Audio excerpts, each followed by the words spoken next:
अपने जख्मों का मरहम तो कब से मांगते हैं, वो भीख मांगता है हाकिमों के लहजे में। हम अपने बच्चों का हक भी अदब से मांगते हैं। ये कैसा सबका साथ सबका विकास है?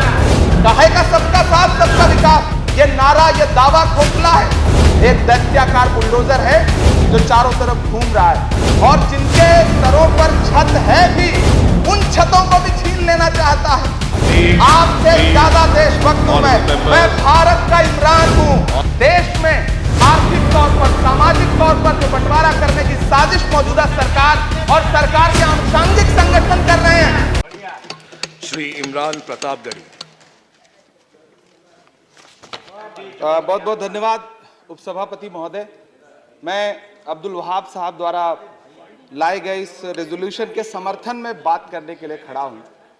इसी थके हुए दस्ते तलब से मांगते हैं, इसी थके हुए दस्ते तलब से मांगते हैं।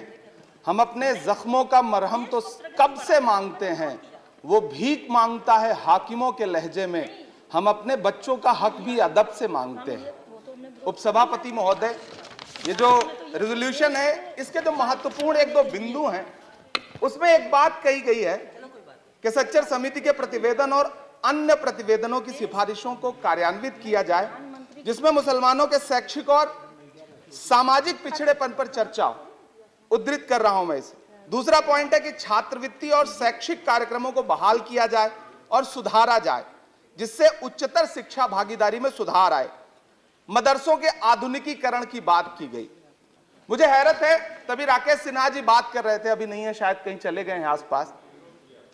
उन्होंने अपने भाषण में 23 बार सबका साथ सबका विकास की बात की। अभी गीता जी बोल रही थी, उन्होंने भी कहा कि सबका साथ सबका विकास का बजट आया है, लेकिन वो इसके, ये जो रेजोल्यूशन है, इसके विरोध में क्यों है, मैं समझ ही नहीं पा रहा हूं। अगर आप सबका साथ सबका विकास का दावा कर रहे हैं, सबका साथ सबका विकास के नारे लगा रहे हैं, तो अगर एक पर्टिकुलर एक कम्युनिटी जो जिस सच्चर कमेटी की सिफारिशों में यह तय हो गया है कि वो दलितों से भी बदतर स्थिति में है, उसका आर्थिक सामाजिक स्थिति ऐसी है, अगर उसके उत्थान के लिए कोई बिल बात कर रहा है तो फिर उसके विरोध में है क्यों? दरअसल ये वही मानसिकता है जो लगातार काम कर रही है, जिसके तहत अमृत काल में भी जो बजट पेश किया जाता है, उसमें जो अल्पसंख्यकों का बजट है, उसमें 38% की कटौती की जाती है और फिर कहा जाता है कि हम सबका साथ सबका विकास का दावा कर रहे हैं। ये कौन सा सबका साथ सबका विकास का दावा है? मदरसों के जो शिक्षक हैं, उनका कई साल से उनको वेतन नहीं दिया गया है। हमारे पास उनके फोन आते हैं, कहते हैं कि हमारी बात सदन में उठाइए, हम भूखों मर रहे हैं, हमारे घरों में चूल्हे नहीं जल रहे। हम जब उनकी बात यहां करें तो विरोध, लेकिन बातें क्या हैं? सबका साथ सबका विकास, सबका साथ सबका विकास। एक नारा सुनाई पड़ेगा कि सबका साथ सबका विकास। ये कैसा सबका साथ सबका विकास है?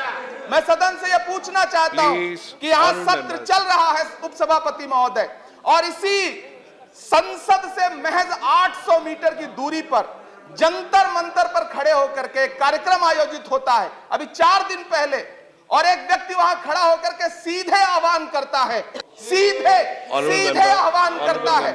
और सभापति उपसभापति महोदय, मैं पूछना चाहता हूं कि दिल्ली पुलिस उस पर कोई कार्रवाई नहीं करती, उल्टा जो मीडिया उसको दिखाने का प्रयास करती है, उनको नोटिस भेजा जाता है। ये कौन सा सबका साथ सबका विकास है उपसभापति महोदय?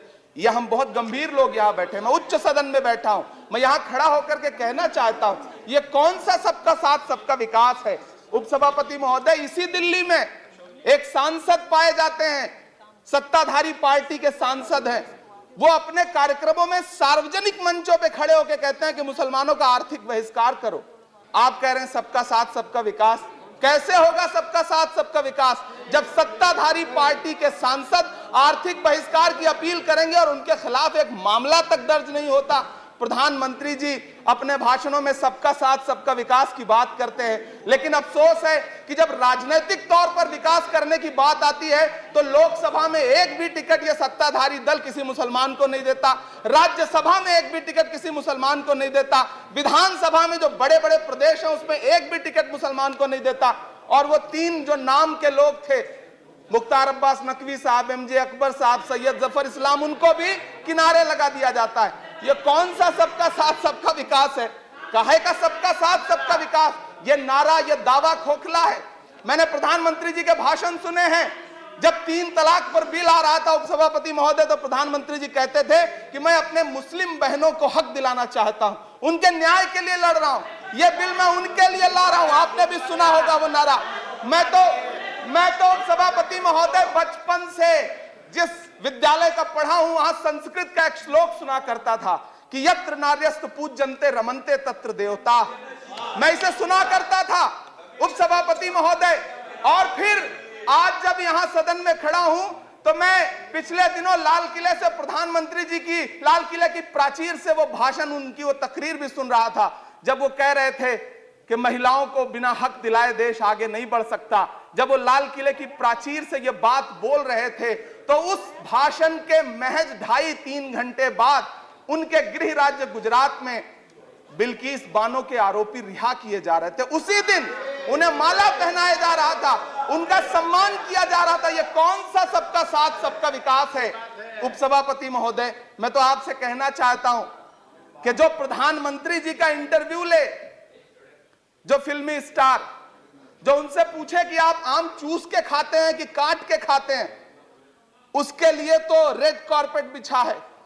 जो अभिनेत्रियां उनकी विचारधारा के समर्थन में बात करें, समर्थन से ज्यादा आगे बढ़ के बात करें, उनके लिए जेड सिक्योरिटी है। लेकिन वो शाहरुख खान जो पूरी दुनिया में भारत के तिरंगे का मान बढ़ाता है, जिसे फीफा वर्ल्ड कप में आमंत्रित किया जाता है, उसके लिए सोशल मीडिया पे किस तरह के ट्रेंड चलाए जाते हैं? कौन सा सबका साथ सबका विकास है महोदय? मेरा नाम इमरान है। मैं उस पीड़ा को महसूस करता हूं जिस पीड़ा का जिक्र अभी मनोज झा जी कर रहे थे। मैं उस पीड़ा से गुजरता हूं, इसलिए मैं आपसे यहां खड़ा होकर कहता हूं कि हम हर दिन सुनते हैं, कई सारे मंत्री हैं जो ट्रेवल एजेंसी खोल के बैठे हैं, जो कहते हैं कि देशभक्ति हर दिन देशभक्ति साबित करो, चले जाओ वहां चले जाओ। मैं तो उनसे कहना चाहता हूं कि तुमने नफरत का जो बाजार सजाया हुआ है, तू ये कहता है मुसलमान पराया हुआ है, आजा दिल चीर के दिखलाऊं वतन का नक्शा, मेरा भारत मेरी सांसों में समाया हुआ है। हम उसको किसी को हर दिन उसका सबूत नहीं देते फिरेंगे। ऐसे में अगर ये बिल मांग करता है कि मुसलमानों के शैक्षिक और उनके सामाजिक, उनके आर्थिक उत्थान के लिए सरकार उस पर ध्यान दे, तो फिर तकलीफ क्या है, दिक्कत क्या है? क्या आपका जो नारा है वो झूठा है? क्या सबका साथ सबका विकास का नारा सिर्फ खोखला है? बजट से तो यही जाहिर होता है, आप लगातार घटाते जा रहे हैं बजट, आप लगातार कटौती करते जा रहे हैं। पूरे देश में प्रधानमंत्री जी दावा करते थे सबका साथ सबका विकास के नारे के साथ कि 2022 में हर व्यक्ति के छत पर, घर पर, सर पर छत होगी। यह प्रधानमंत्री जी का उद्धृत किया गया बयान है। लेकिन मैं तो आपसे यह कहना चाहता हूं, आप असम उठा के देख लीजिए, आप मध्य प्रदेश उठा के देख लीजिए, आप उत्तर प्रदेश उठा के देख लीजिए, एक दैत्याकार बुलडोजर है जो चारों तरफ घूम रहा है, और जिनके सरों पर छत है भी, उन छतों को भी छीन लेना चाहता है। लेकिन क्या प्रधानमंत्री जी इसे देखते नहीं है? क्या भारतीय जनता पार्टी सरकार के जिम्मेदार नेता इसे देखते नहीं है कि वो बुलडोजर सिर्फ लोगों का घर नहीं कुचल रहा है, संविधान को कुचल रहा है, लोकतंत्र को कुचल रहा है। गुवाहाटी हाई कोर्ट की वो का स्टेटमेंट सुनिए आप, पटना के एक जज साहब का स्टेटमेंट सुनिए आप, फिर अदालतों का क्या काम रह जाता है? ऐसे में सबका साथ सबका विकास कैसे माना जाए? उपसभापति